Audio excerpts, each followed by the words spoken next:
To prove that it's real, he plunges the sword into an apple, impaling it.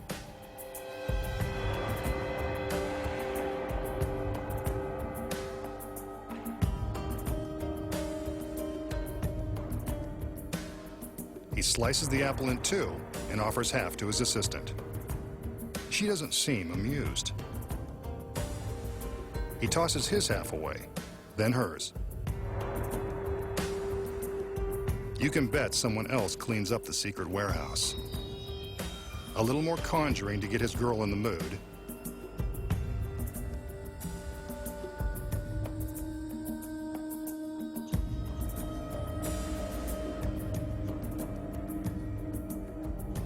And he thrusts the sword into her stomach, then straight through her body. No wonder he didn't let her eat the apple first. You can see the sword is completely through her torso. The magician removes it, gives the girl another magical wave, and all is forgiven. This guy has all the right moves.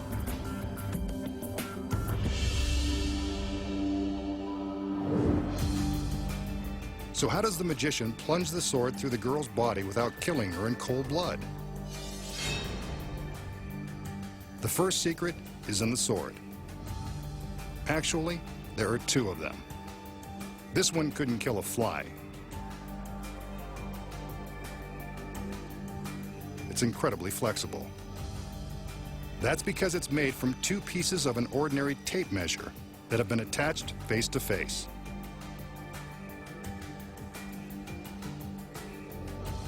See?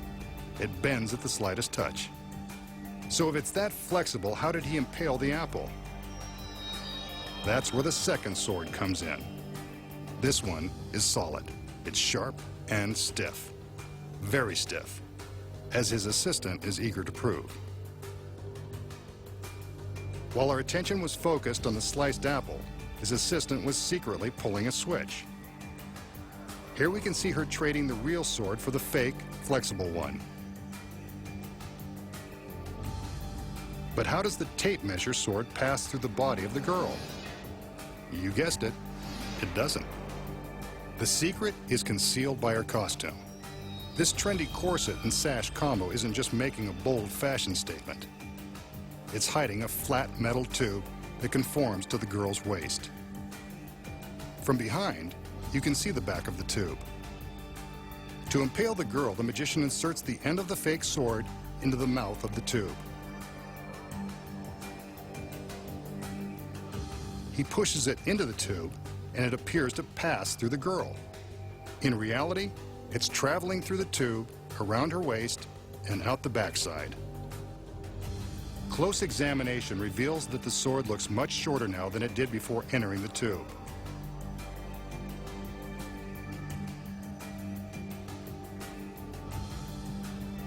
Here's what the metal tube looks like without the corset. See? It's been formed around the girl's waist to provide a channel for the sword. The sword goes in one side, bends through the channel, and eventually comes out the other side. You can see that the girl is never in any real danger. And that's how the magician impales the same girl over and over, without running out of assistance or running from the law. Next, the magician exposes the secrets to the famous street magic trick of making cigarette ash pass through a human hand. And then, he faces the deadly jaws of an industrial wood chipper in the most dangerous escape ever attempted. Find out how it's done when magic's biggest secrets finally revealed returns.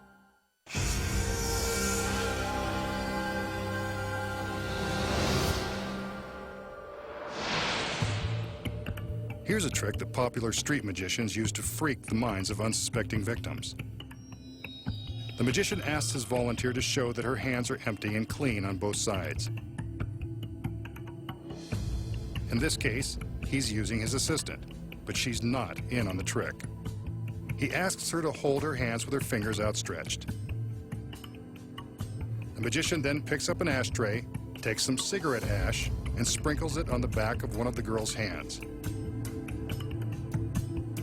He tells her to make a fist and then commands her to rub the ashes with her other hand. They've disappeared. Now he asks her to open up her fist and look. There they are. The ashes have melted through her hand and reappeared in her palm. Freaky, huh? So how does the magician make the ashes melt through the girl's hand and reappear in her palm? The secret is so simple, you'll be amazed. Her hands are clean on both sides, and again, this is usually done with an unsuspecting volunteer.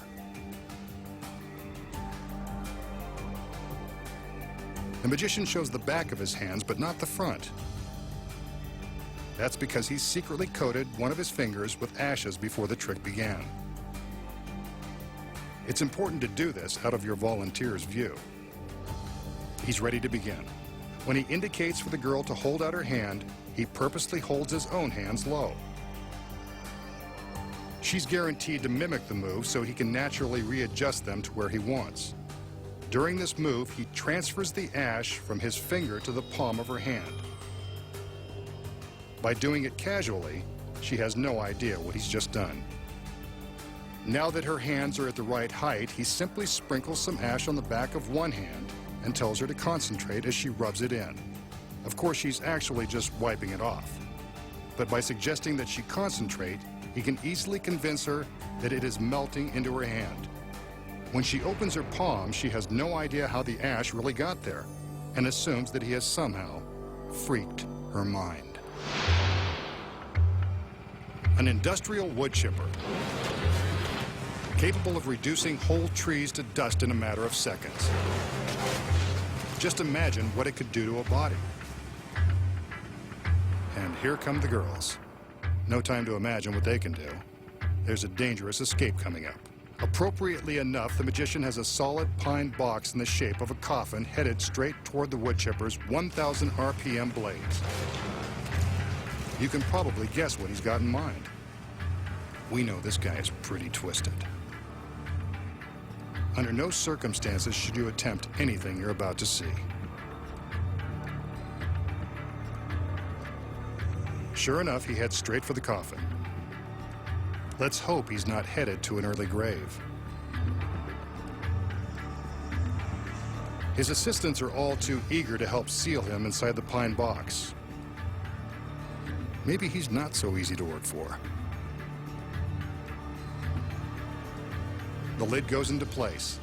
The teeth continue to grind. The magician sticks his hands through two handholds. The lid is fastened with screws as his hands are secured with a pair of regulation police handcuffs, which will make his escape from the coffin even more difficult. I don't even want to think about what's going to happen next. The grinding teeth of that wood chipper are less than 30 feet away. Do you think the magician plans to escape before he and the box are ground into garden mulch? The box is in motion, cruising down the conveyor and directly at the spinning blades. Less than 10 feet to go and he's still trapped inside. This is too dangerous. His hands are free, but someone better let him out. This is one continuous camera shot. The box isn't stopping. It's being sucked into the steel jaws. I can't bear to watch. The chipper is turning the coffin and its occupant into shreds. So long, masked man. And I didn't even get a chance to thank him for all the laughs. But wait, who's this? Can it be? A masked magician. He stared death in the face and won. Again. Nice work. Now, show us your secret.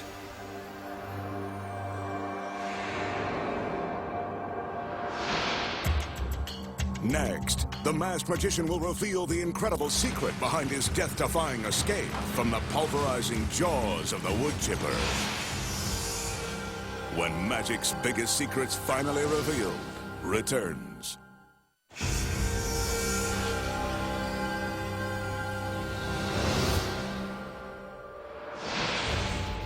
We just saw the masked magician survive the pulverizing blades of an industrial wood chipper and escape unharmed.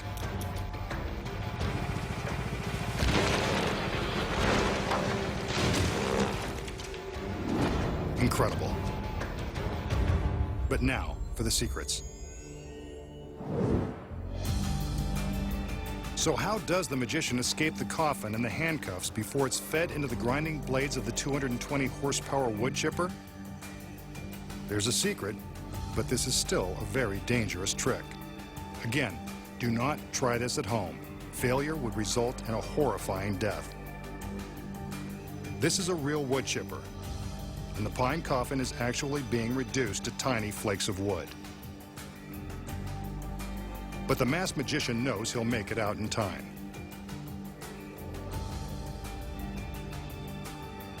The assistants use real screws to fasten the lid in place. The handcuffs, on the other hand, aren't so real. That's why he's confident he'll escape before he's chopped to pieces. The handcuffs are rigged to open with the slightest pressure. Here's another look. A quick snap of the wrists, and he's out. The truth shall set you free, and so will phony cuffs. Not very sporting of him, but then again, he's got to minimize the danger. The magician is free of the handcuffs, but still headed for certain doom. But he's not worried, since the coffin has a secret trap door along one side. This secret panel allows him an instant escape.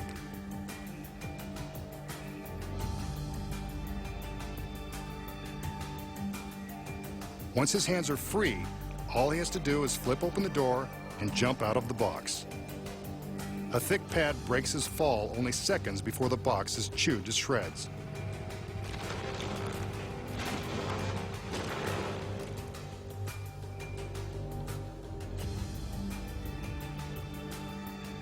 A soft landing, safe and sound. And here's the secret to why we never see his escape. Beneath the conveyor belt is a mirror that reflects the ground.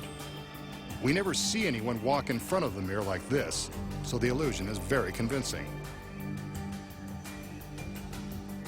When you look closely from this angle, you can see the mirror vibrating as the coffin enters the chipper. Of course, you're so distracted by the destruction, we don't even bother to notice. And now for the magician's escape route. He crawls from the crash mat across the ground and along the back side of the chipper. While we're looking at the shooting shards of wood, he's making his way into the cab of the truck. The driver's door is open and ready for his arrival. From the front seat, it's just a short hop into the back of the truck. A black curtain hides the magician until it's time for him to make his appearance. He sneaks out and strikes a pose, offering relief to those who feared the worst. Next time, the masked magician returns to reveal more of magic's biggest secrets.